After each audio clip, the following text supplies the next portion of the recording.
이제 조선에는 엄격한 신분 제도가 있었죠. 왕족도 있고 양반도 있고 평민도 있습니다. 그러나 사람 취급을 받지 못했던 그리고 호적에도 들어가지 못하고 이름도 제대로 없는 사람들이 있었죠. 흔히 노예라고 불리는 사람들입니다. 그리고 그때 당시에는 이 신분이 대물림됩니다. 양반은 계속 양반이고 종은 계속 종이고, 그래서 한 번 종은 영원한 종이 됩니다. 우리 몇 주 전 설교에 우리 백정 얘기 기억나십니까? 예. 그래서 이 백정이나 이 종 같은 사람들, 예, 영원히 한 번 백정은 영원한 백정이 될 수밖에 없죠. 지금은 다행히 한국에 이 제도 없습니다. 양반도 평민도 없습니다. 쌍놈도 없습니다. 다 같이 평등한 국민일 뿐이죠.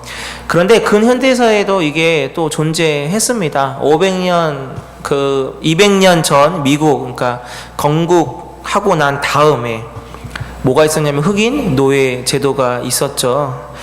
링컨 대통령이 유명한 이유 중에 하나, 지금도 미국의 많은 사람들이 역대 대통령 중에 최고의 대통령으로 꼽는 사람이 링컨 대통령입니다. 7.8기 정말 실패하고 또 실패에도 일어났던 사람이기도 하지만, 그러나 링컨 대통령의 최고의 업적이라고 한다면 바로 노예 해방입니다. 네. 그리고 안타깝게 암살 당했지만 그가 한 업적, 특별히 노예를 해방한, 흑인 노예를 해방한 것은 길이길이 아마 남을 겁니다. 하지만 아직도 이 제도가 존재하는 나라들이 있고요. 특별히 우리가 너무나도 잘 알고 있는 나라 중에 대표적으로 인도가 있습니다. 그림을 한번 잠깐 볼까요, 여러분? 네. 이쁘죠, 그림이? 네. 공식적으로는 4개의 신분이 존재를 합니다. 맨 위에는 보이실지 모르겠네요. 브라만이라는 거죠. 승려, 종교인입니다. 그 다음이 크라스트리아, 귀족입니다. 왕족 귀족. 그 다음에 바이샤라는 것은 상민입니다. 그러니까 이 사고 파는 사람과 농업을 하는 사람들이고요. 수두라는 말 그대로 이제 지금 우리가 하는 평민입니다. 그래서 이제 허드렛 일 하는 사람입니다. 그런데요, 이 4개의 그 신분에 들어가지 않는 그 계급이 또 있습니다. 조금 유식한 말로, 이것도 저도 요번에 설교 중하면서 알았거든요. 예. 조금 유식한 말로 뭐라고 하냐면 하리잔이라고 부른답니다. 하리잔. 근데 요건 아마 들어보셨을 거예요. 이 사람들 뭐라고 하냐면 불가촉천민입니다. 불가촉천민. 여기 안에 들어가지도 않는 4단계 밑에 있는 사람입니다. 그러니까 아예 존재 자체를 인정하지 않을 정도. 불가촉천민. 이게 무슨 뜻이냐면 접촉할 수 없을 정도의 천민이라는 겁니다. 왜 옷깃만 스쳐도 애들 말대로 재수없어 이러면서, 예, 그런 사람들을 말해요. 거주지도 마땅히 없고요. 이 사람들의 인구, 이게 정확한지는 모르겠습니다. 근데 찾아보니까 대략 이 어깨만 스쳐도 피해야 될 사람들이요, 무려 1억 명이나 인도에는 존재한답니다. 신분에도 들어가 있지 않으니까 제대로 어떠한 삶을 살까요? 교육도 제대로 못 받고 일도 할 수 없는 사람들입니다. 이 사람들이 그래서 하는 일 중에 하나가 뭐냐면 그 하수도 청소 같은 거 있죠. 가장 아무도 안 하는 그런 것들. 인도를 비교해서 보자면 소똥보다도 못한 존재입니다. 그러니까 왜 인도는 소를 최고로 여기잖아요. 그 소의 배설보다도 못한 존재가 바로 이 불가촉 천민입니다. 공식적인 헌법으로, 법으로는 평등하다고 되어 있지만, 예, 아직도 저거는 엄연히 존재합니다. 그런데 성경을 보면요, 이렇게 인간 이하의 취급을 받는 종이 큰 일들을 감당합니다. 성경에는요. 특별히 창세기에 보면 아브라함의 심부름을 대신하는 늙은 종이 나옵니다. 아브라함이 어떠한 일을 이 종에게 맡기냐면 일륜지 대사라고 하는 이 결혼 문제, 하나밖에 없는 아들 독자 이삭의 아내를 구하는 걸 글쎄 본인이 늙어서 못 찾는다고 아니 근데 본인이 늙었으면 젊은 사람한테 맡길 것이지. 성경에 진짜 그렇게 나와요. 늙은 종에게 나와요. 늙은 종에게 맡깁니다. 자, 이 종이 아내를 찾아 나서서 그 리브가를 만나는 그 우물가 있죠? 우물가에서 했던 기도가 있거든요. 요거 한번 잠깐 보겠습니다. 창세기 24장 12절인데요. 예. 자, 제가 읽어드릴게요. 그가 이르되 우리 주인 아브라함의 하나님 여호와여, 원하건대 오늘 나에게 순조롭게 만나게 하사 내 주인 아브라함에게 은혜를 베푸시옵소서. 예. 자, 여기 보시면 기도 가운데 철저하게 자신은 종이라는 것을 고백합니다. 그쵸? 주인 아브라함의 하나님, 내 주인 아브라함에게 은혜를 베푸시옵소서. 예. 주인이 이를 주었는데 또 정확한 솔루션을 준 게 아니에요. 어디에 몇 시까지 어디를 가면 누구를 만날 거야, 뭐 아니면 거기 가면 내 친척 누구가 있는데 그 집에 가봐라, 이것도 아닙니다. 그냥 보냈어요. 그냥 하나님이 알아서 해 주실 거다라는 거죠. 이 고백이 어디 나오냐면 창세기 24장 7절입니다. 이것도 제가 읽어드릴게요. 하늘의 하나님 아버지께서 나를 내 아버지의 집과 내 고향 땅에서 떠나게 하시고 내게 말씀하시며 내게 맹세하여 이르시기를 이 땅을 내 씨에게 주리라 하셨으니 그가 그 사자를 너보다 앞서 보내실지라 내가 거기서 내 아들을 위하여 아내를 택할지니라. 아브라함이 하나님 앞에 받은 약속인데 이 약속을 고스란히 누구에게 주냐면 종에게 줘요. 그리고 가봐, 다 예비되어 있을 거야, 이겁니다. 어디로 가서 누구를 만나라는 것도 전혀 없이 그냥 가봐, 하나님이 알아서 해주실 거야. 주인인 아브라함의 믿음을 종은 어떻게 하고 있습니까? 그대로 똑같이 믿고 있습니다. 이것이 진정한 누구의 태도일까요? 종의 태도라는 것이죠. 믿음대로 순조롭게 하나님이 예배해 놓으신 리브가를 그래서 만나게 하십니다. 누구의 믿음대로요? 주인은 아브라함의 믿음과 그것을 대신 갖고 간 종의 믿음대로. 오늘 본문에도 이런 믿음의 사람들이 등장합니다. 이름도 거론되지 않을 정도의 사람이지만 여러분, 이 사람들이 얼마나 중요한 역할을 감당했는지 우리는 알아야 합니다. 사도행전을 연구하는 학자들이요, 사도행전에 크게 세 개의 큰 사건이 있다라고 합니다. 첫 번째가 무엇일까요, 여러분?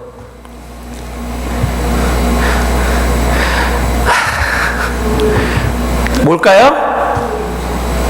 좀만 크게 읽어보세요. 네, 성령 강림 사건입니다. 다락방의 오순절. 자, 그 다음에 두 번째는 뭘까요? 누가 등장하죠? 사도행전에? 네, 그 위대한 사도 바울이 등장합니다. 그래서 다메섹 도성에서 예수님이 사도 바울을 만난 사건을 두 번째 큰 사건으로 봅니다. 그리고 여러분, 세 번째가 뭘까요? 센스가 있으면 맞히셔야 될 거예요. 세 번째. 첫 번째는 오순절 성령 강림, 두 번째는 다메섹 도성에서 예수님이 바울을 만나주신 거, 사울을 만나주신 거, 세 번째는 오늘 본문하고 연관이 되어 있겠죠? 베드로가 고넬료를 만나는 겁니다. 전혀 여러분 예상이 잘 안 되지 않습니까? 솔직히, 그죠? 성령 강림 사건하고 사도 바울이 예수님 만난 건 이게 충분히 고개를 끄덕이며 맞다 인정하겠는데, 뭐 베드로가 고넬료 만나가지고 그게 그렇게 큰 일인가? 아마 의아하실 겁니다. 자, 근데 이걸 제가 이제 말씀해 드릴게요. 이게 얼마나 큰 사건인지. 자, 이게 사도행전 15장하고 조금 연결이 됩니다. 시간 관계상 이거를 제가 다 읽어드릴 수가 없는데 제가 간단하게 말씀드릴게요. 사도행전 15장에는 예루살렘 회의라고 이렇게 제목이 붙어 있습니다. 예루살렘에서 회의가 일어납니다. 이 회의의 주제가 무엇이냐면 이방인들도 예수를 믿고 구성원으로 이제 들어오거든요. 그런데 거기에 어떤 형제들이, 누구라고는 안 나와 있어요. 어떤 형제들이 아마 한두 사람이 아니었겠죠. 그 사람들에게 이렇게 얘기하면, 야, 너 있잖아, 예수님을 믿는 것도 맞아, 우리와 함께하는 것도 맞아. 근데 하나가 더 필요해. 구원받으려면 뭐가 필요한지 아니? 할례 받아야 돼. 이게 창세기 때부터 쭉 내려오는 아주 엄청난 약속이야. 이것까지 해야 진짜 구원받을 수 있어. 제가 만약에 그 당시에 그 얘기를 만약에 들었다 하면 기가 쏠깃할 겁니다. 맞아. 맞다. 근데 요거 갖고 찬반 논란이 일어납니다. 바울과 바나바가 대표적으로 어떤 편일까요? 반대편이겠죠? 할례 안 받아도 된다 편입니다. 격렬하게 하는데요. 자, 요건 이제 띄워주세요. 사도행전 15장 2절입니다. 그때 당시 회의의 분위기를 말해주고 있는데 이렇게 되어 있습니다. 바울 및 바나바와 그들 사이에 적지 아니한 다툼과 변론이 일어난지라, 이렇게 되어 있습니다. 성경은요, 최대한도로 이렇게 좀 잘 포장해서 표현을 하는 편이에요. 예. 요게 지금 정말 잘 포장해 놓은 겁니다. 적지 아니한 변론, 다툼과 변론이라고 되어 있죠. 예, 흔히 말하면 우리가 가끔씩 그 국회의원들 그런 거 보시죠. 한국의 국회의원들 막 삿대질하면서 막 이 자식아 막 하고 막 가끔씩 막 이렇게 막 그 앞에 의장단 막 사소한다고 막 하고 몸싸움 벌이죠. 그거 생각하시면 돼요. 몸싸움까지는 아니었더라도 제가 볼 땐 고성이 막 오고 갔을 겁니다. 아니다 막 이러면서 어디 그런 게 막 아마 이랬을 것 같아요. 끝내 답이 안 나올 것 같은 아주 중요하고도 엄청난 이 문제 가운데 하나님이 어떻게 종지부를 딱 마침표를 찍어주시는지 아십니까? 베드로를 통해서 찍어주세요. 사도행전 15장 7절에서 11절이 나오는데 시간 관계상 제가 읽지를 않겠습니다. 결론을 말하자면 베드로가 이렇게 결론을 맺어요. 하나님이 이방인에게도 성령을 주셨고, 자, 이게 누구 사건이냐면 우리가 이제 앞으로 볼 건데 바로 고넬료에게 성령이 임해요. 고넬료는 어떤 사람입니까? 완전 이방인, 헬라파 그리스도인도 아니고 완전 이방인인데 베드로가 그에게 세례를 베푸니까 성령이 임하거든요. 성령을 주셨고, 그러니 결론이 이거예요. 우리와 동일하게, 우린 누굽니까? 유대인들. 우리와 동일하게 주 예수의 은혜로 구원받는다, 이렇게 딱 결론 맺어요. 그건 무엇입니까? 할례 안 받아도 된다라는 겁니다. 할례 필요 없고 뭐가 필요합니까? 이제 세례와 또한 할례 대신에 성령, 예수 그리스도를 믿는 믿음의 은혜, 이것만 있으면 된다. 누구가요? 베드로가. 바로 이것을 이렇게 말할 수 있는 바로 이 사건의 어디가 시작이냐? 바로 우리가 지금 보고 있는 사도행전 10장입니다. 고넬료가 기도해서 환상을 보고 베드로가 기도했을 때 환상을 봐서 베드로를 찾아오고 베드로가 고넬료에게 가서 세례해주고 성령 받는 거. 이게 어마어마하게 엄청난 사건이에요. 이제 이해되시죠, 여러분? 요게 만약에 없었다면 저와 여러분은, 죄송해요, 저와 여러분은 여기 못 있어요. 여기에 있어야 돼요. 요 바깥에 있어야 된다고요. 이방인의 뜰에 있어야 된다고요. 어마어마하게 중요한 사건으로 치부합니다, 이걸. 자, 그런데요, 어마어마하게 중요한 이 사건에 수많은 하나님의 개입과 역사하심이 있는데 누구를 통해서 또 일하시냐? 오늘 본문에 읽었던 2명의 하인과 1명의 경건한 부하입니다. 이름 나와 있습니까? 없습니다. 아브라함의 종도 이름이 있습니까? 그나마 다행히 늙은 종이라고 어떤 종인지는 나와 있는데 이름 없습니다. 종은요, 이름이 없나 봐요. 없는 게 맞나 봅니다. 오늘 여기 나오는 하인 2명과 부하도 이름 없습니다. 다만 부하에겐 이건 있어요. 경건한 부하 이렇게 되어 있습니다. 자, 오늘 저는 이 부분에서 저와 여러분이 좀 귀한 깨달음을 얻기를 바랍니다. 자, 이제 본론으로 들어가겠습니다. 자, 고넬료가 기도를 하다가 환상을 본 시간이 몇 시입니까? 예, 제가 이래서 설교를 할 수 있습니다. 예, 바로 잊어버리시니까 제가 했던 설교를 또 해도 알까 모르겠어요. 자, 몇 시에 기도를 했냐면 오후 3시 정도. 3시. 오후 3시에 고넬료가 기도를 할 때 환상 중에 천사가 와서 말해줍니다. 요바에 있는 무두장이 시몬의 집에 있는 베드로를 가서 청에서 데려와라. 정확하게 말씀해 줍니다. 자, 그러자마자 어떻게 했을까요? 이제 우리가 이제 이미지를 한번 떠올려 보는 겁니다. 자, 그러자마자 벌떡 일어나서 오늘 나오는 하인 2과 믿을 만한 경건한 부하 1명을 해서 자초지정을 설명하고 가 이렇게 얘기한 겁니다.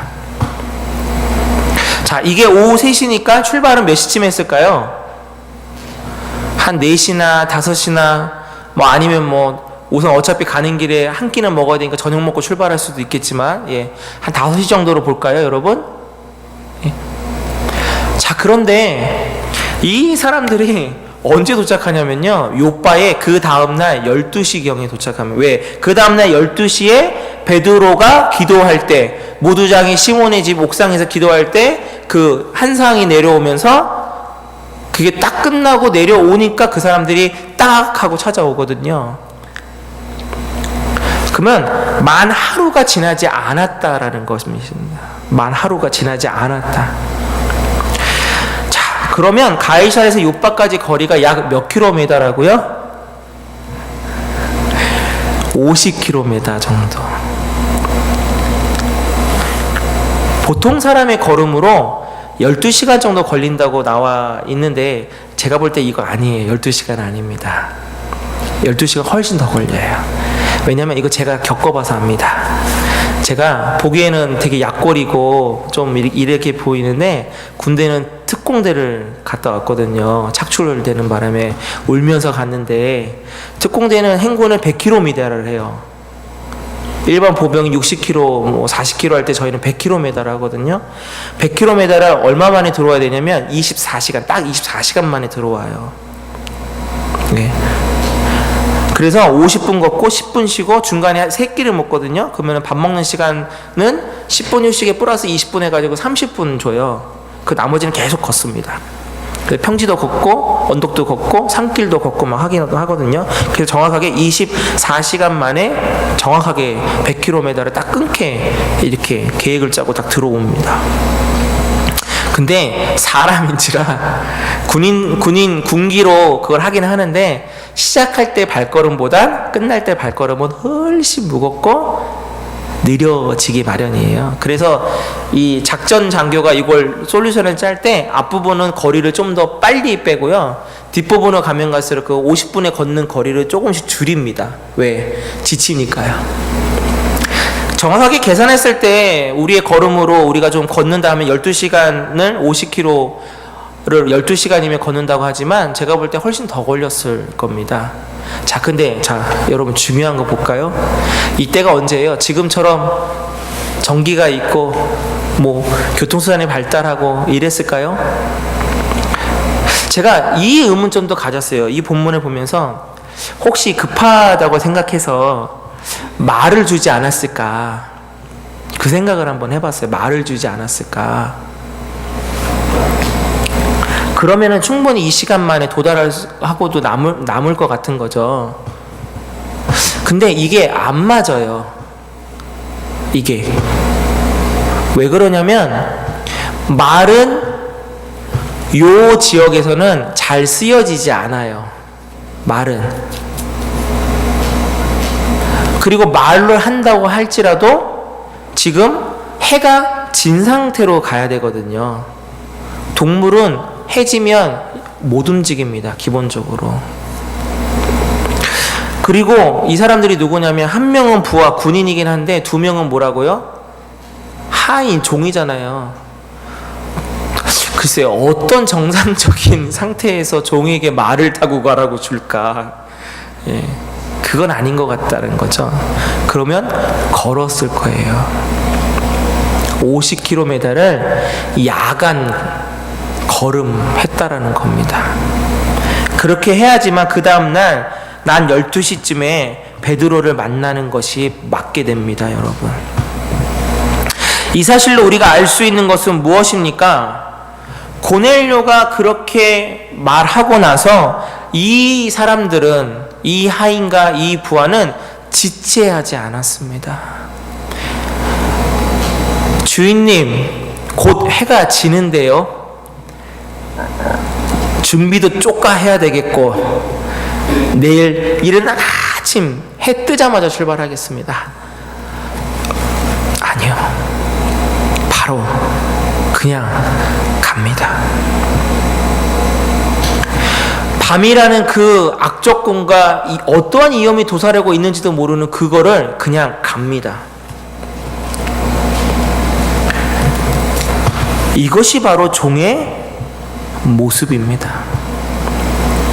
누가복음 16장 10절입니다. 여러분, 지극히 작은 것에 충성된 자는 큰 것에도 충성되고 지극히 작은 것에 불의한 자는 큰 것에도 불의하니라.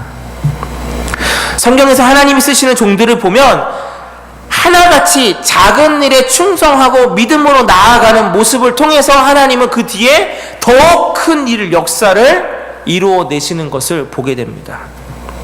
앞서 말한 아브라함의 종도 그렇고요, 오늘 본문에 나오는 이 종도 마찬가지입니다. 그리고 상황과 형편 따지지 않습니다. 그냥 예스 하고 갑니다. 그렇게 하면 하나님은 여지없이 아무것도 없는, 보이지 않는 그 미래를 향해 가고 있는 종들을 미리 예비해 놓은 것들을 통해서 일들이 성사되게 하십니다. 특별히 중요한 것은 이름도 없고 빛도 없는 사람들을 통해서 하나님은 일을 이루어 내십니다. 2019년 그래서 첫 번째 주일 예배를 드리는 우리들이 다짐해야 될 마음과 자세가 이겁니다. 믿음으로 순종의 행동을 행하는 것.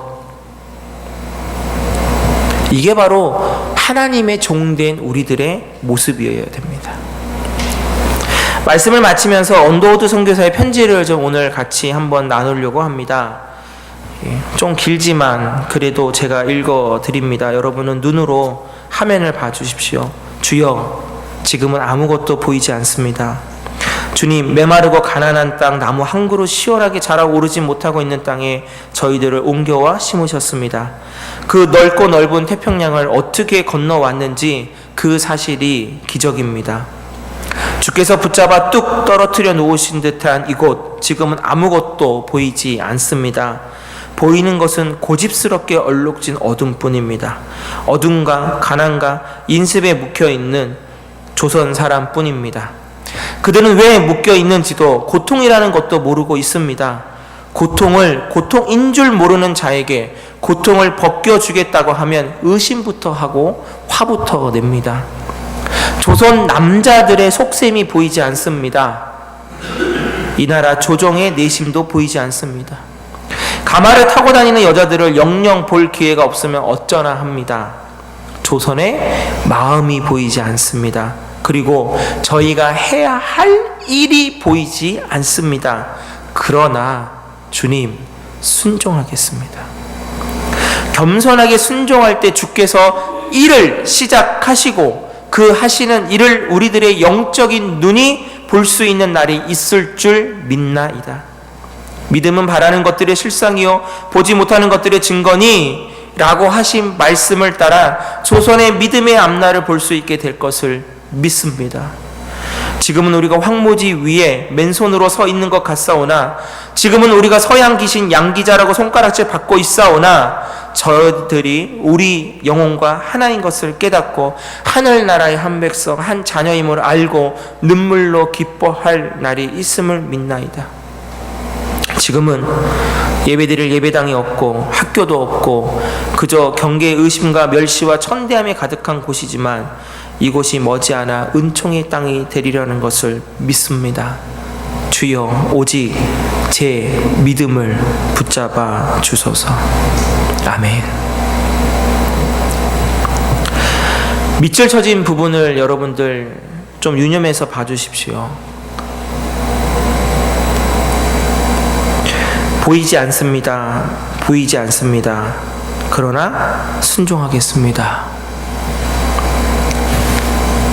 제가 왜 밑줄을 그었냐면 요즘 저의 고백입니다.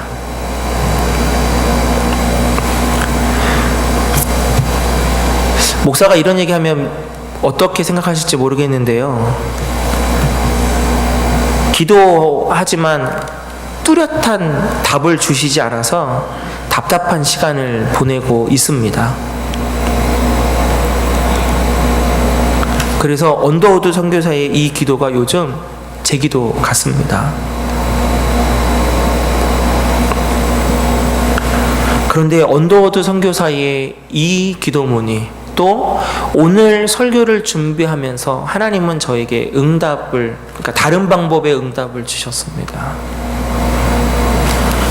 보이지 않는데 어떻게 해줄게 말씀도 없고 언제쯤일 거야 그것도 얘기해 주시지 않지만 그러나 순종은 해야 한다라는 것입니다.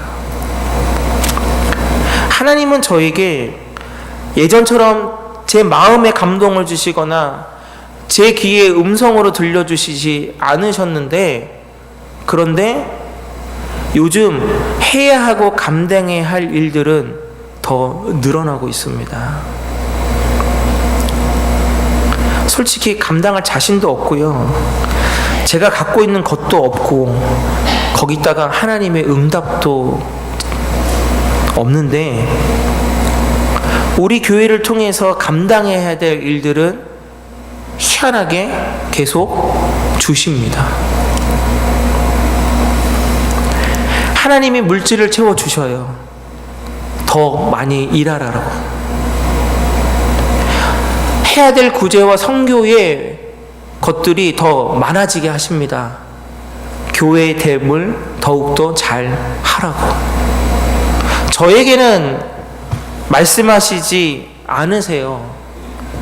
근데 해야 될 일들은 계속 준비되어 나타나고 있습니다.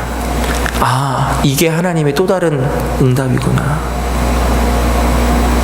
하나님의 종된 나에게, 하나님의 종인 사랑하는 여러분들에게, 하나님의 교회인 이 시온성 교회에 하나님은